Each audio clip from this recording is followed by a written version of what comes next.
Bismillahirrahmanirrahim. Assalamualaikum warahmatullahi wabarakatuh anak-anak. Berjumpa kembali dengan Ibu Yuni. Kalian semua apa kabar di rumah? Semoga sehat-sehat selalu ya. Sebelum belajar dimulai, hendaknya kita berdoa terlebih dahulu ya. Berdoa dimulai.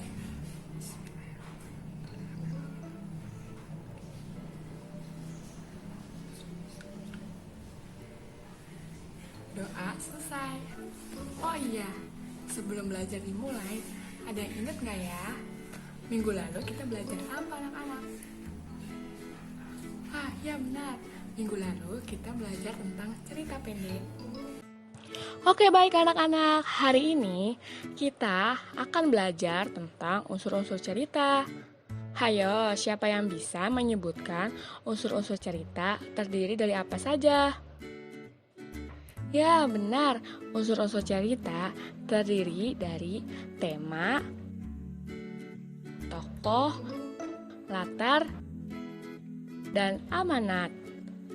Selanjutnya, mari kita simak bersama-sama penjelasan dari unsur-unsur cerita. Tema. Tema adalah pokok atau gagasan utama sebuah cerpen. Tokoh dan penokohan.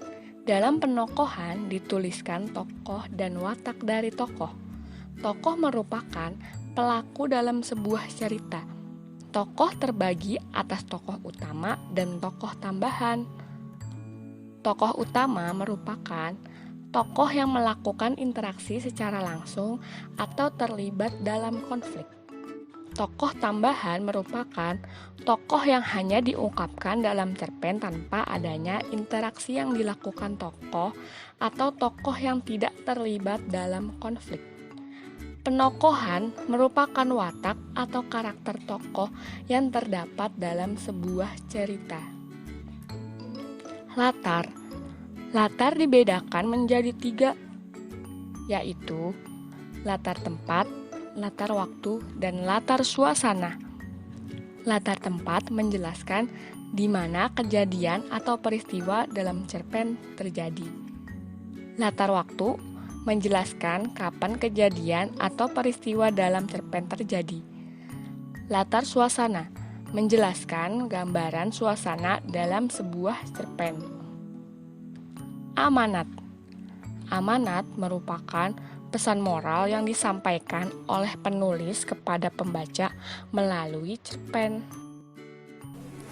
Nah, seperti itu penjelasannya anak-anak. Semoga kalian semua bisa memahaminya ya di rumah. Amin. Nah, Ibu punya cerita pendek nih buat kalian semua. Baca dari rumah bareng-bareng ya. Ini dia ceritanya. Nah, dari cerita ini, coba kita tentukan bersama-sama apa tema cerita di atas. Kalau kita belum bisa menemukan hanya dengan sekali baca, coba kita baca lagi sekali sampai 2 kali. Baru kita bisa menemukan tema dari cerita tersebut. Apa jawabannya anak-anak? Ya, benar. Jawabannya adalah persahabatan. Selanjutnya, apa judul cerita di atas? Judul berbeda dengan tema ya anak-anak. Pasti kalian udah tahu semua dong ya.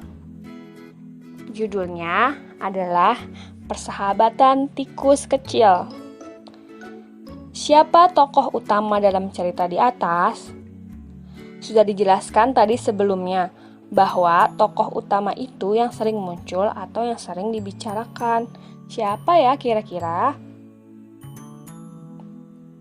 Ya benar, tokoh utamanya adalah Mousy. Siapakah tokoh tambahan dalam cerita di atas?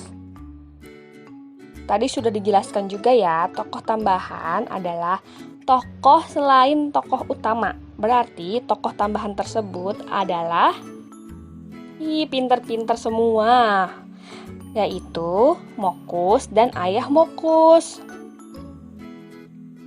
Bagaimana watak tokoh cerita di atas? Wah, hebat, pada pintar-pintar semua ya. Ya, betul. Mousy itu senang berteman. Kemudian kalau Mokus itu pemalu. Lalu Ayah Mokus itu ramah. Apa pesan moral cerita di atas? Ada yang tahu nggak anak-anak? Ibu jelaskan ya. Pesan moralnya adalah bermainlah bersama teman. Jika ada teman kita yang pemalu, kita memperkenalkan diri dan mengajak bermain. Jangan malah nggak ditemenin ya anak-anak. Nggak boleh, jadi kita ajak main bersama-sama. Latar apa saja yang ada pada cerita di atas? Dari cerita ini mempunyai 3 latar. Yang pertama yaitu latar waktu yang terjadi. Nah, di cerita ini latar waktunya yaitu pada pagi hari. Yang kedua, yaitu latar tempat. Hayo, siapa yang bisa menyebutkan di mana latar tempatnya? Ya, benar, latar tempatnya di rumah Mokus. Yang ketiga, yaitu latar suasana. Bagaimana suasana cerita di atas ya? Wah, pada benar-benar. Yaps, betul sekali, anak-anak semua. Suasananya menyenangkan, karena Mokus sangat senang. Akhirnya mereka menjadi sahabat. Sekian untuk pembelajaran hari ini. Kurang lebihnya mohon maaf. Wassalamualaikum warahmatullahi wabarakatuh. Sampai bertemu minggu depan, anak-anak.